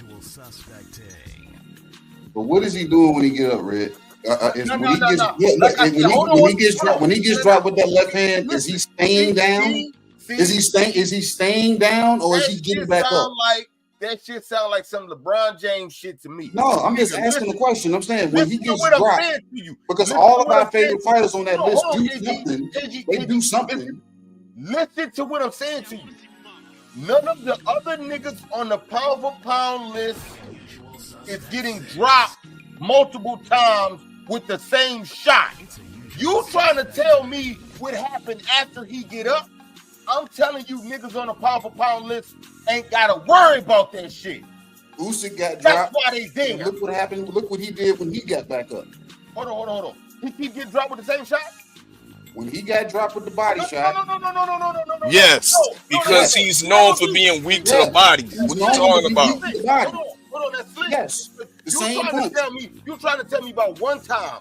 I'm telling you about. I'm telling you, period. Look at his other fights. I give you three. He gets hit to the body. He's weak to the body. Give me three. He's weak to the body. Why do I have to give you a list and you not understand what I'm saying? What three niggas drop Usyk to the body? I said he's weak to the body. No. To the body. No. You're not gonna know me to death because what's gonna happen is you're saying he gets hit with the same punch and gets dropped, right? He's getting hit with the same shot to the body. And he's shown himself to be weak to the body. He's shown himself to be weak to the body. He's been exposed to be weak to the body, just like a has been exposed to get caught with the left hook. I'm sorry. He got dropped to the body? Yeah. When? Against Daniel Dubois, remember? No. The referee didn't count that. Y'all did. No, you tell me when it counted. Because I'm telling you about anyway when it counted, nigga. But I'm saying y'all counted. I'm giving you what I counted. I'm talking about with official. But you're giving me what you consider to be pound for pound. Resilience is something that checks off a box. A fighter that can dig from something. That's something that clicks in every division. Yeah. That clicks in every division. Get hit with a shot. When you get hit and get back, look, it's not about how hard you get hit. It's about how hard you can get hit and keep going. That man shows you can get dropped, get back up, and they're gonna finish you. Yeah. You can't tell me that's not Admiral. Got no fucking defense, bro. That's not that he don't have defense. The man is offensive forward. That's the style. That's the Japanese style. It's kamikaze. Come forward. Manny Pacquiao did the same thing. Japanese style ain't pound for pound. See, that's what? The problem. See, that's the motherfucking problem. You niggas picking and choosing. Don't pick and choose. Nobody's picking and choosing. Yes, you is. Because if anybody else keep getting hit with the same shot, you be talking about how these niggas not powerful. I wouldn't. If it's how you bounce back after you get hit. So if you can bounce back after you get hit, I'm going to damn give you the same flowers, bro. No. What are you talking about? You bounce back, okay. Nigga hit you to the head, he dropped you. Then another nigga hit you to the body, he dropped you. And you show resilience, he bounced back. This nigga is the same punch. And look what happens. That shows not resiliency, that shows you didn't learn your fucking lesson. And what happens after he gets back up, Red? What happens when he gets back up? What happens to the opponent? You ain't What happens finishing. to You the ain't opponent? finishing the answer. You ain't giving the answer. The opponent gets broken down after that point. Listen, I'm not talking about the opponent. I'm talking about the boxer y'all putting pound for pound. Has Inoue lost yet? The opponent's not on the pound for pound. Has he lost yet? He's getting hit with the same shot. Has he lost yet? All his fights are championship rounds, bro. What are you talking about? All right, man. Getting hit with the same punch. Has he fighting lost yet? championship rounds against the Uber fighter? Bro, I know Uber drivers. A 26-1 rated fighter. And you hold him in a high regard. You know Uber drivers, Red. Cut it out. DoorDash. Yeah, you know DoorDash drivers, Red. You hold them in a high regard. Cut it out. Y'all niggas like picking. Cut it out. Look, I'm gonna let y'all play this violin for this thing today. There's no need. There's no need. He played the greatest music on Sunday. What are you talking about? We don't need no violins, bro. The reason why it was great is because the nigga chinny. He's chinny? Yes. You don't know the definition of chinny, bro. Chinny. You don't know the definition. You obviously don't know the definition of chinny. There's levels to being chinny. Now it's levels to being, you know what? Yeah. I didn't say that. And he on the max level because he keep getting dropped with the same shot. Nah, B. There's no. Hear me out. There's levels to chinniness, and what you define as being chinny when you're applying it to a new way, it don't make sense. Hey, look, I know, because a chinny motherfucker is per se is Amir Khan. When he was fighting, he was definitely chinny. If you touched him right, he would either be put to sleep or he would get back up, but it would take a lot of time for his legs to recover. Another guy that's chinny, AJ, is chinny.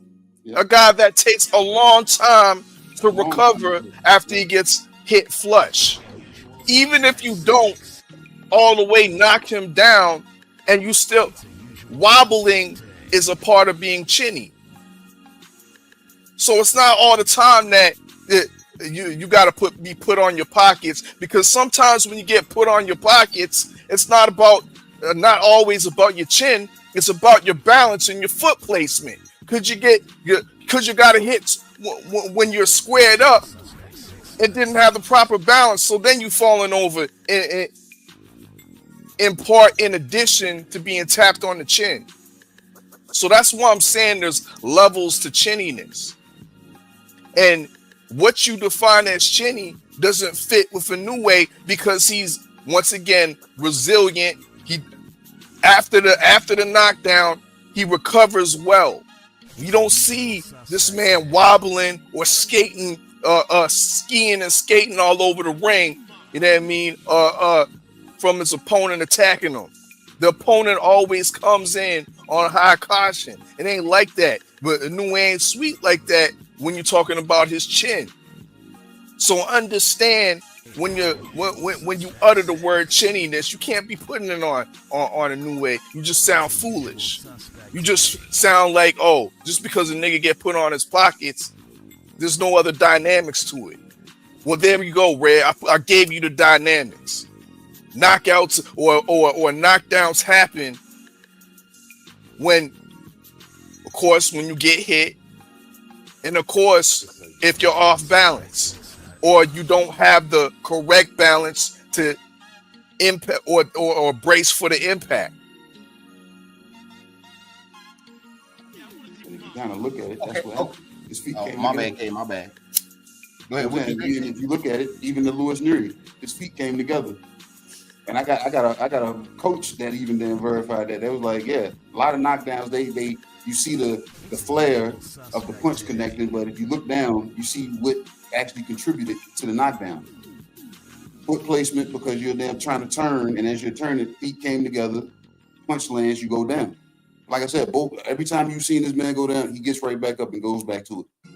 So it's not like I'm hurt, I'm wobbled, I'm trying to get my shit back together. The opponent jumps on me. Nobody goes and jumps on him after they drop him.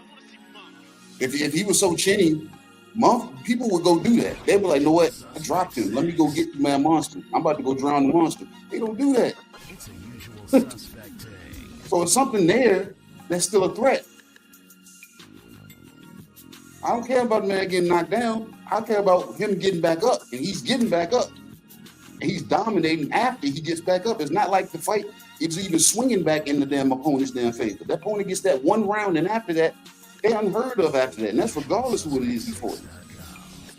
So I don't know, man. I don't know what you're seeing. I don't know if it's just a bias. You just don't like the motherfucker. So, but it is what it is. Okay, now can I talk now without you niggas cutting me off? Cause y'all niggas cut me off real good. I let y'all cook. I let y'all cut me off and cook because y'all had shit on your mind. Now can I go now? I ain't cut you off this one. What do you think?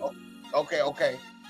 The nigga's chinny because he keep getting dropped with the same shot. That's not showing any ability to adjust. No defense. This is shit that we say about any other fighter. But when it comes to anyway, I mean, because he get up and he stop the nigga, it's all good. No, nigga. That was a lift driver that did that shit. He was not supposed to drop you. Why? He dropped this nigga and started everybody thought he was about to fuck up the money. Oh my God. I'm backstage clowning. This shit ain't supposed to happen. You just fighting, you know what I'm saying, another champion, a motherfucking mandatory. You just fighting just somebody on Cinco de Mayo. And you getting dropped. Only other nigga I know that got dropped lost over this weekend. And they got dropped from getting hit with the same shot. Don't know no fucking defense.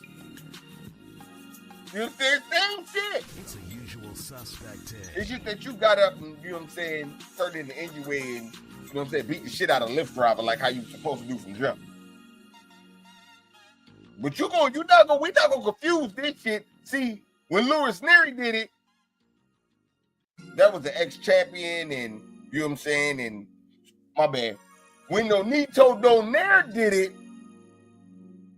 that was the ex-champion, you know what I'm saying? He the guy, he was one of them ones, you know what I'm saying? Y'all gotta respect his gangster. Even Lewis Neary did it with the same punch. It's a usual suspect. Niggas say, nah, you gotta respect that man gangster. You know what I'm saying? That's Lewis Neary, man. You know he cracked. All right, you know what I'm saying? 2 times, all right, we supposed to be saying something because it's the second time with the same, but you know what? Fuck it, it's all good. But when some lift driver do it, yeah, it better not ever come back to America, nigga. And you better go get that defense right. If somebody with a real left hand touch your motherfucking ass, you ain't getting up. It ain't gonna be no more fight. That's what I know. I'm gonna tell you, homeboy, how you really feel about it. Got all the advantages and all that other extra good shit. Because you fight anything close to a 50-50 fight outside of that, after what I seen you do with this lift driver, you're getting your ass whipped. You looking like easy work. Oh, so you got MJ in September, because that's who we fighting. Here they go. Yeah, there I go with some facts. While you just talking emotions. Go ahead. He fight MJ in Japan.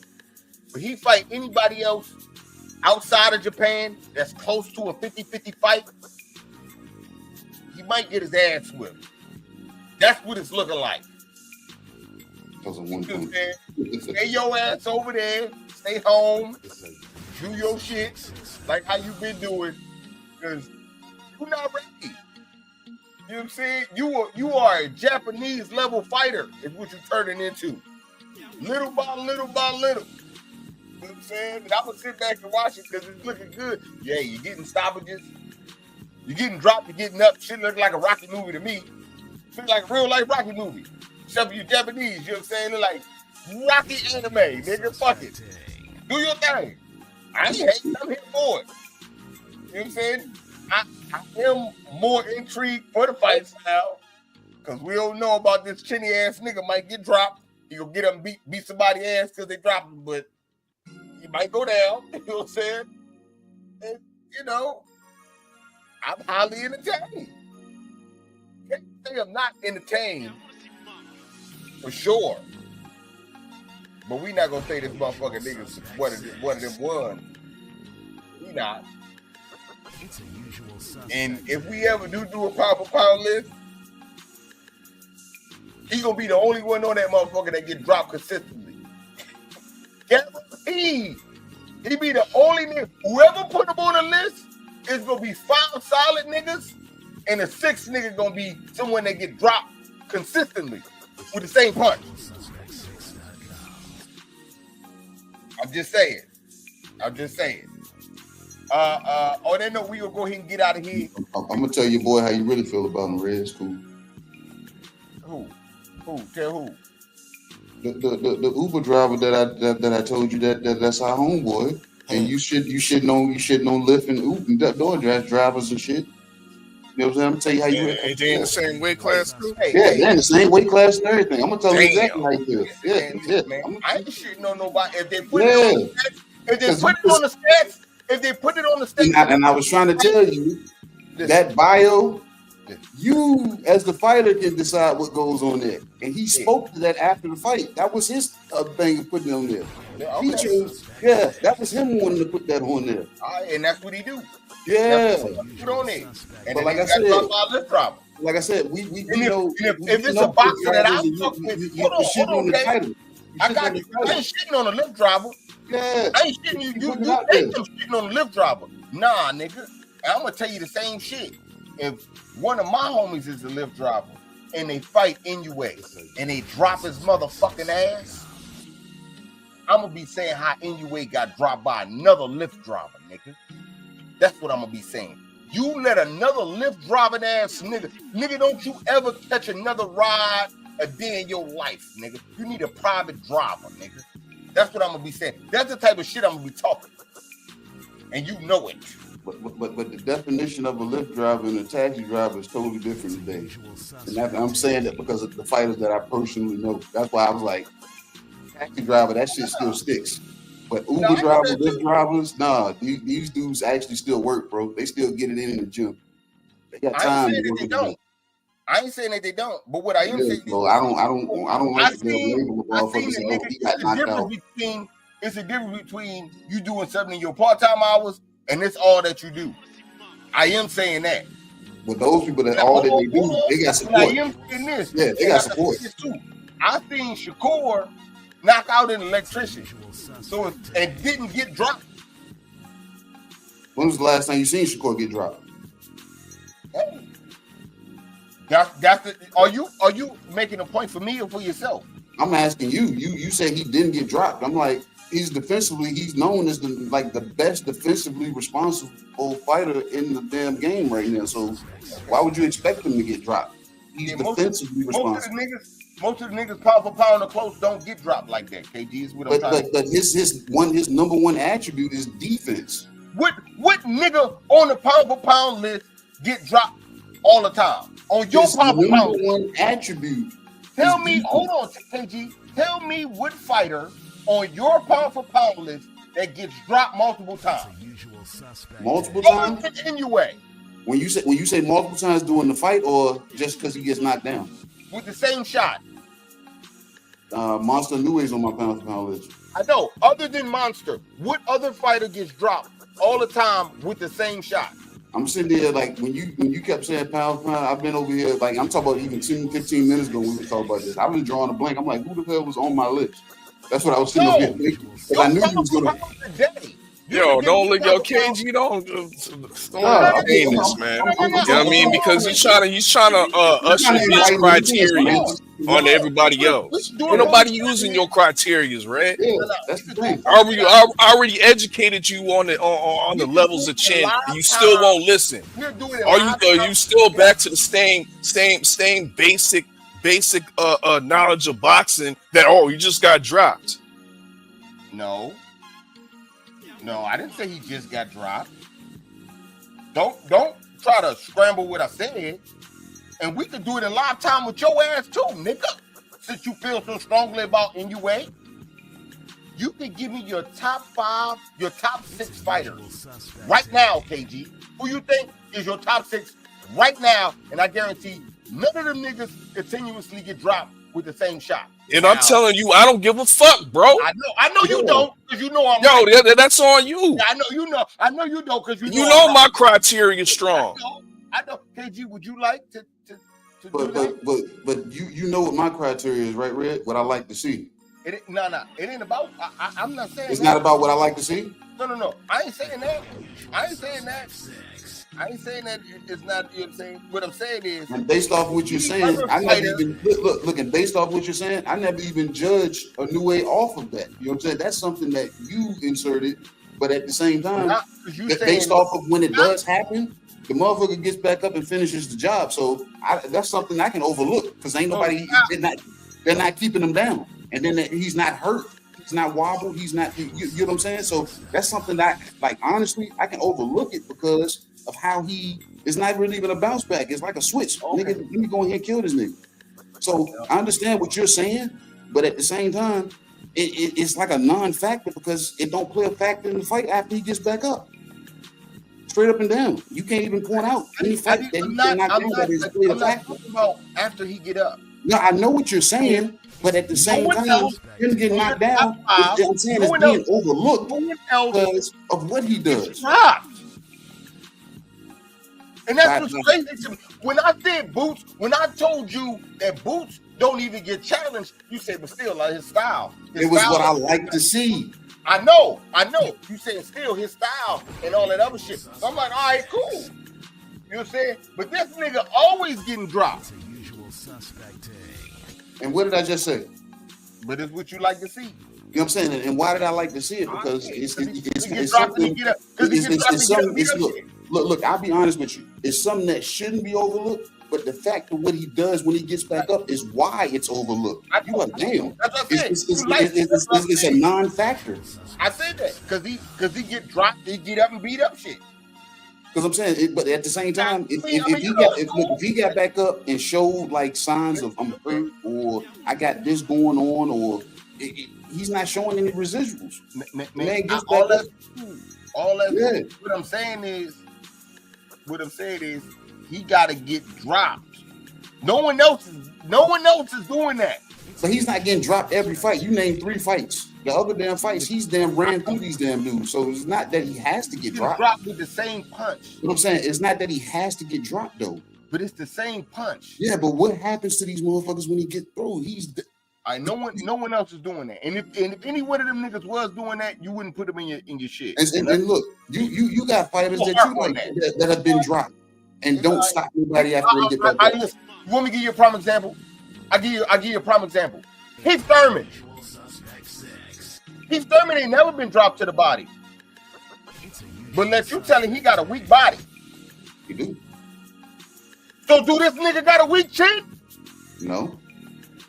Heath Thurman get hit to the body, run around, recover, and then finish the fight off. And a new way catches the punch, go down and get back up and damn kills the damn person that he's in front of. They on the same level then. No, because that man runs. He runs to get his stuff back together. He gets on his bicycle to recover. He knows he has to recover. You could tell me he knows he has to recover. Never been dropped. He knows he has to be recovered though, because he knows. Cut it out, man. Okay, end the show, man. We going into 2 hours for no reason. I understand. He know he gotta recover. So he That's gotta a bad example, man. Because he get hit and gotta recover. Pick somebody else. No, I'm making sure I got this right. He get hit and gotta recover. You hear this all right? This what? nigga get hit. He needs 10 seconds to recover. He gotta get his whole shit right. 8 seconds. Lost and all that. 8 seconds. And all of a sudden, 10 seconds to fight. Yeah, and is he throwing punches during all that time he's recovering, Red? No, he's not. He's on his bike, losing looking around. At the clock. Spit his mouth and while New Way's rising up from his pockets, he's winning the round. Yeah. Stop it, man. End the show. Yeah, pick somebody else, man. I think it's crazy. Keith It's not Thurman crazy. got a weak body, but this nigga not chinny. This nigga just drops multiple times. Keith Thurman never been dropped The to the man body. don't run after you get back up. Keith Thurman gets hit to the body, spits his mouthpiece out, looks at the clock, gets on his bicycle. He saves himself. Okay. Oh man, that's a He bad got example. dropped and was Try better. fighting. He won the round. Try again. He won the round. Try again. He won the round. Is that what you're telling me? He got This man- dropped and won the round? That man got back up and damn cut it He off, won the man. round? Hey man, shout out to the damn mighty DBC, man. We see y'all later.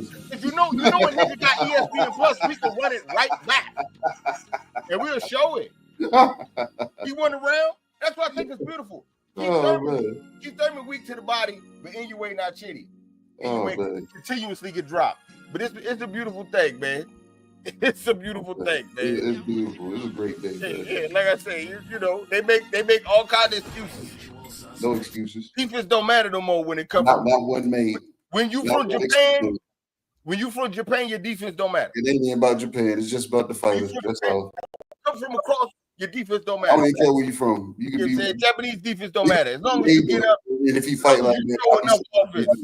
it makes no difference. Defense don't matter no more. You know what I'm Nah, saying? defense does matter. How? It does. He don't. You said the man has absolutely no Well, defense. according to Rick, he has absolutely Yeah, I no know, right? defense. He has none. No. He has a Japanese defense. You don't? No. I didn't say he got Japanese because this Japanese niggas with defense. Oh, because He don't got none. didn't you just say he ain't world class? He's kind of like a Japanese champion. Yeah, I know, right? Yeah, He got 5 Japanese belts. I know, right? Yeah, I know. That's where he fight at in Japan. Oh man, 5 Japanese belts. That's right. You got to go to Japan to fight for him. Because he's a Japanese damn fighter. Unless you drive lift. You know what I'm saying? So if you want to fight with Inoue, go apply somewhere. Go apply for UPS and you'll be up next. You know what I'm saying? On that note, we will go ahead and get out of here. Salute to the chat. Slide through rocking with us. Salute to the super chat. Did we ask you? Yeah, salute to the super chat if we had it. You know what I'm saying? Definitely appreciate the love. Y'all already know what it is. Salute to the body LDBC. It's the usual suspect. King. Holler at y'all in a minute though. What? It's a usual suspect king. Yeah, I know them such and such, but them niggas around me different. It's the